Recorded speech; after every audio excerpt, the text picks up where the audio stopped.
Hello, I'm Kiran Patil from Technovision Learning Solution. आज हम देखने वाले हैं how to prepare for Java interview. Java interview के लिए हमें कैसे प्रिपेयर करना है वो आज हमें देखना है। तो पहले हमारा जो है वो कम्युनिकेशन कम्युनिकेशन देखते हैं, मतलब जो हमारा कम्युनिकेशन है वो हमारा स्ट्रांग चाहिए। सामने वाले को हमें कन्विंस करते आना चाहिए। और आपका जो सीवी रिज्यूमे है उसके अंदर आपने जो प्रोजेक्ट डाले हैं वो आपको एक्सप्लेन करने आना चाहिए। आजकल के स्टूडेंट क्या करते हैं, कहीं से भी प्रोजेक्ट उठाते हैं और सीवी को अटैच कर देते हैं, लेकिन वैसे करते हैं तो वो एक्सप्लेन करना नहीं आता है। हमने जो कुछ भी रिज्यूमे में मेंशन किया है वो हमें अच्छी तरीके से पता होना चाहिए और उसके बारे में हमें जानकारी चाहिए पहले से, और अच्छे अच्छे तरीके से हमें प्रोजेक्ट भी एक्सप्लेन करते आना चाहिए। तो जावा क्या है, Java is the one of the most popular and rapidly growing programming language in world wide Java programming language का यूज करते हैं। टॉप कंपनी जो है वो जावा का यूज करते हैं। फॉर एग्जांपल उबेर हो, फ्लिपकार्ट हो, असेंचर, एचसीएल, ये टॉप कंपनीज है, वो भी जावा का यूज करते हैं। इसलिए मार्केट में जावा का डिमांड है। तो उसके लिए हम आज जो देखेंगे वो फ्रेशर के थ्रू देखने वाले हैं। मतलब फ्रेशर के लिए कैसे इंटरव्यू क्वेश्चन आएंगे, किस टॉपिक पर इंटरव्यू क्वेश्चन पूछेंगे, उतना किया तो सब कुछ उसमें कवर होता है। तो उसके रिलेटेड आप करोगे तो कोई भी इंटरव्यू हो इजीली क्या हो जाएगा, क्रैक हो जाएगा। ओके, तो हम देखते हैं टॉपिक्स। मतलब टॉपिक्स देखेंगे कौन कौन से हम हमें कवर करना है एज अ फ्रेशर अप्लाई करने के लिए। ओके, प्रेशर अप्लाई करने के लिए पहले है जावा फंडामेंटल्स। जावा फंडामेंटल्स।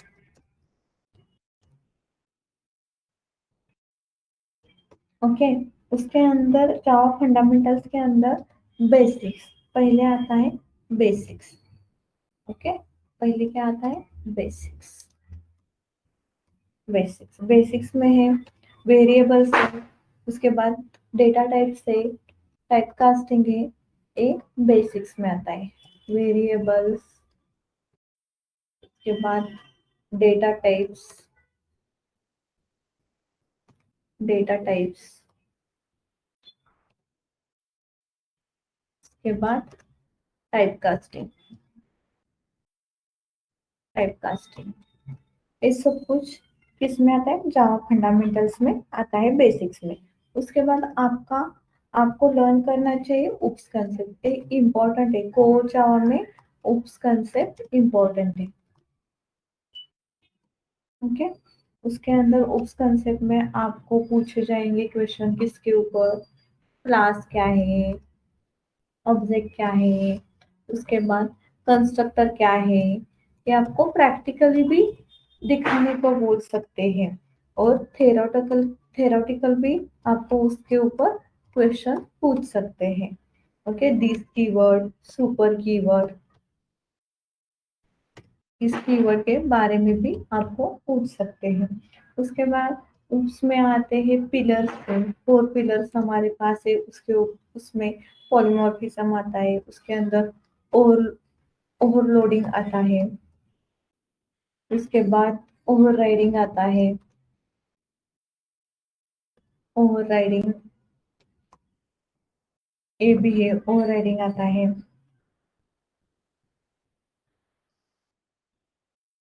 और 4 पिलर्स में इनहेरिटेंस है, इनहेरिटेंस। उसके बाद अब्स्ट्रैक्शन, अब्स्ट्रैक्शन में आपको इंटरफेस या अब्स्ट्रैक्ट क्लास पर आपको क्वेश्चन पूछ सकते हैं। उसके बाद है एनकैप्सुलेशन, एनकैप्सुलेशन में पैकेज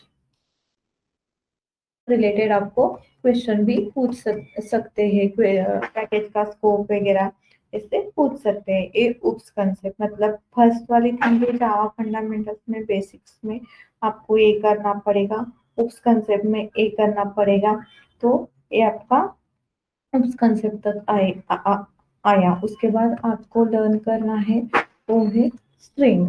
स्ट्रिंग मतलब स्ट्रिंग में आपको एज अ थेरोटिकल उसके मेथड्स भी पूछ सकते हैं, एज अ प्रैक्टिकली जैसे रिवर्स स्ट्रिंग करना, स्ट्रिंग पैलिंड्रोम है या नहीं चेक करना, स्ट्रिंग में ओवेल्स और कॉन्सोनेंट फाइंड आउट करना, हाफ स्ट्रिंग रिवर्स करना, ऐसे भी आपको प्रैक्टिकली प्रोग्राम क्या कर सकते हैं, दे सकते हैं। ये भी आपको पूछ सकते हैं स्ट्रिंग में। तो प्रैक्टिकल प्लस थेरोटिकल इसके ऊपर पूछेंगे आपको। उसके बाद आपका आता है एक्सेप्शन हैंडलिंग। एक्सेप्शन हैंडलिंग ये भी जावा में इम्पोर्टेंट पार्ट है, ये सब कोर जावा में आता है। हाँ, उसके बाद आपका as experience, as a beginner, as a fresher, important concept is collection framework, important topic is collection framework. ये पूछते हैं कुछ भी हो जाए। ओके।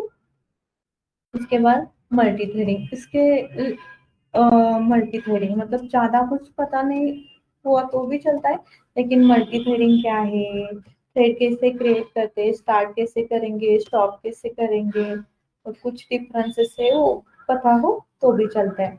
उसके बाद नेटवर्किंग, नेटवर्किंग मतलब उन कंप्यूटर दूसरे कंप्यूटर के साथ कैसे अटैच करना है या कनेक्ट करना है, ये आपको कनेक्टिविटी आनी चाहिए, ये नेटवर्किंग में आता है। उसके बाद है garbage collector. Garbage collector, okay, garbage collector.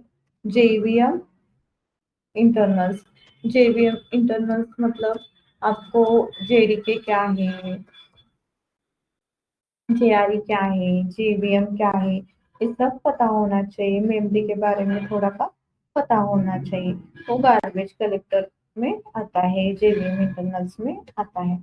उसके बाद आपका रहता है वो जनरिक। जनरिक भी आपको पता होना चाहिए। जब आप कलेक्शन फ्रेमवर्क पढ़ते हो उसमें generic, without generic, with generic आता है, तो वहां पर वो क्लियर करना है आपको।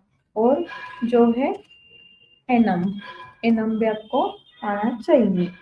उसके बाद file input output, file input output, okay, ये आपको पता होना चाहिए। इसके ऊपर आपको बेस्ट प्रैक्टिसेस होना जरूरी है, as a theoretically, as a practically. ये जो हमने कंसेप्ट देखी, ये सारी कंसेप्ट कोर जावा की है। और उसके बाद हमें डेटाबेस कनेक्टिविटी मतलब जावा एप्लीकेशन एंड डेटाबेस को कनेक्टिविटी करनी है, तो जेडीबीसी यूज करते हैं, उसमें एपीआई से और हमें पता होने चाहिए। इम्पोर्टेंस एपीआई उसमें डेट है, टाइम एपीआई है, एक्सएमएल है, जेसन है। ओके। तो जेडीबीसी कनेक्टिविटी भी इम्पोर्टेंट है और प्रेशर को पूछते हैं। JDBC connectivity as a experience को नहीं पूछेंगे, लेकिन प्रेशर को पूछते हैं, क्योंकि एज अ हम जेडीबीसी पहले यूज करते थे, अभी कनेक्टिविटी के लिए हम जेडीबीसी यूज नहीं करते, एडवांस टेक्निक यूज करते, लेकिन प्रेशर को ये पूछते हैं, इसलिए हम पढ़ाते हैं, क्योंकि ये जो है जेडीबीसी कनेक्टिविटी वो बेस है हमारा डेटाबेस कनेक्टिविटी करने का, तो ये हमें सीखना ही पड़ता है, तो ये पता होना चाहिए। जेडीबीसी कनेक्टिविटी उसमें इम्पोर्टेंट एपीआई है, ठीक है। उसके अंदर आता है डेट, टाइम, उसके बाद एक्सएमएल पार्सिंग, एक्सएमएल पार्सिंग, उसके बाद आता है जेसन, ओके। उसके बाद तो ये आता है, तो आपको प्रोजेक्ट प्रोजेक्ट करना है आपको। मतलब क्या होता है, आप जब प्रोजेक्ट करते हो तो प्रोजेक्ट के ऊपर आपको एक्सप्लेन करना आना चाहिए। आप उसमें क्या यूज कर सकते हो, स्विंग यूज कर सकते हो, एफएक्स या एडवांस एडवांस भी यूज कर सकते हो, स्प्रिंग या spring board, micro service, web service, लेकिन जो भी टेक्नोलॉजी यूज करते हो ना, वो आपको पता होनी चाहिए, उसके बारे में पता होना चाहिए, कैसे यूज किया है वो भी पता होना चाहिए। तो यहाँ पर project using swing effects advance technology, advance technology मतलब इसके अंदर स्प्रिंग बोट वगैरह आता है, माइक्रो सर्विस, वेब सर्विस वो भी आता है। तो पूछ सकते हैं एडवांटेजेस, डिसएडवांटेजेस। प्रेशर है तो इतना डीप नहीं जाएंगे हम, क्योंकि हमें ऊपर ऊपर का भी पता हो, लेकिन वो एक्चुअल वाला क्वेश्चन मतलब घूम फिरा कर पूछते हैं क्वेश्चन, तो उसका आंसर आपको बताना आना चाहिए, क्योंकि आपको पता होता है, लेकिन उन्होंने स्ट्रेट फॉरवर्ड क्वेश्चन नहीं पूछा, थोड़ा अलग तरीके से पूछा, तो आपका कंफ्यूजन हो सकता है, ऐसे होता है। उसके बाद हम एक्स्ट्रा देखेंगे, एक्स्ट्रा करते हैं तो वो आपका रिज्यूमे या आपका इम्प्रेशन जो है वो अच्छा पड़ता है, स्ट्रॉन्ग बनाते हैं। तो एक्स्ट्रा एक्टिविटीज में आता है आपका मतलब आप जो प्रोजेक्ट है वो प्रोजेक्ट आप गिटअप पर पुश करते हो, तो क्या होता है गिटअप के थ्रू, मतलब गिटअप पर प्रोजेक्ट अवेलेबल रहता है, तो आप दिखा सकते हो आपका कोड वगैरह, तो एक इम्प्रेशन पड़ता है सामने वाले के ऊपर, और आप आपको पता है गिटअप वगैरह, ऐसे सामने वाले को भी पता चलता है, फैमिलियर हो आप गिटअप के साथ, तो आपको ज्यादा बेनिफिट रहेगा। और उसके बाद आपको रिज्यूमे प्रिपेयर करना हो, तो डिपेंडिंग आपके जॉब प्रोफाइल पर रहता है। मतलब आपने जॉब प्रोफाइल सॉफ्टवेयर डेवलपर दिया है, सॉफ्टवेयर डेवलपर के लिए आपका पूरा जावा रहेगा, मतलब फ्रंट एंड बैक एंड है, तो फ्रंट एंड में पहले कोर जावा आपको आना चाहिए, और बाकी सब भी स्प्रिंग है, spring board, micro service, web service, ये बैकएंड में आता है। फ्रंट एंड में एचटीएमएल है, सीएसएस है, जावास्क्रिप्ट है, और रिएक्ट एंगुलर जो भी आप पढ़ोगे वो है। तो ये सारे आपको क्लियर होना चाहिए। सॉफ्टवेयर डेवलपर एज आप फ्रंट एंड के लिए अप्लाई करें, एज आप बैक एंड के लिए, तो आपका जो रिज्यूमे है वो डिपेंड किस पर होता है, आपके जॉब प्रोफाइल पर होता है। तो यहाँ पर है प्रिपेयर सीवी और रिज्यूमे बोल सकते हो, सीवी और रिज्यूमे,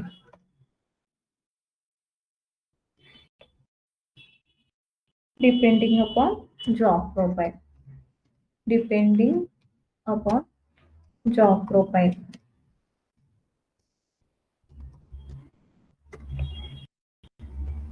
ओके। और एक्स्ट्रा इसमें आपको, अगर ये सब कुछ आ गया आपको, ऊपर जो मैंने बताया कोर जावा है, जेडीबीसी है, थोड़े पर एडवांस टेक्नोलॉजी आपको पता है, तो आपको data structure and algorithm using Java पता हो, तो उसके बारे में नॉलेज हो तो अच्छा होगा। तो data structure, data structure and algorithm using Java, using Java। जो कलेक्शन फ्रेमवर्क है उसके जैसा ही होता है, थोड़ा सा डिफरेंट रहता है, और आपको उसका नॉलेज हो तो आपका वहां पर भी प्लस पॉइंट हो जाएगा। उसके बाद आपको programming logic development, programming logic development. Okay. तो आपको लॉजिकली प्रोग्राम जो है, अनस्ट्रॉन्ग नंबर वगैरह, प्राइम नंबर, या दूसरे कोई है नियॉन नंबर, ऐसे एरे के भी है, अकुरेंस ऑफ ईच नंबर एरे, ऐसे जो लॉजिकली प्रोग्राम है वो भी आपको अच्छे तरीके से आना चाहिए। तो ये सारे मैंने जो बताया, ये एज अ प्रेशर के लिए आपको पता है, तो आपका 101% इजीली सिलेक्शन हो जाएगा। यही चीजें होती है आपको इंटरव्यू में पूछे जाते हैं, यही है, इसके ऊपर नहीं पूछेंगे। जो आपने आपकी सीवी में मेंशन किया है उसके ऊपर ही क्लिक करना चाहिए। क्वेश्चन पूछते हैं। तो जो प्रोजेक्ट है वो सही तरीके से आना चाहिए। प्रोजेक्ट में जो टेक्नोलॉजी यूज की उसके बारे में आपको पता होना चाहिए। उसके बारे में जो जो क्वेश्चन है पूछ सकते हो वो आप सबको करने पड़ेंगे। ठीक है, तो ये मैंने आज बताया एज अ फ्रेशर के लिए। तो नेक्स्ट वीडियो में हम देखेंगे एक्सपीरियंस के लिए कैसे आपको प्रिपरेशन करनी है। ठीक है, तो आपका कम्युनिकेशन स्किल भी क्या होना चाहिए, अच्छा होना चाहिए। सामने वाले को समझ में आना चाहिए आप क्या बोल रहे हो, और आपकी जो कंसेप्ट है वो एक्सप्लेन करना आना चाहिए। उसके लिए आपको कन्विंस करना चाहिए और बी कॉन्फिडेंट रहना चाहिए। ठीक है, तो आज के लिए इतना ही रखते हैं।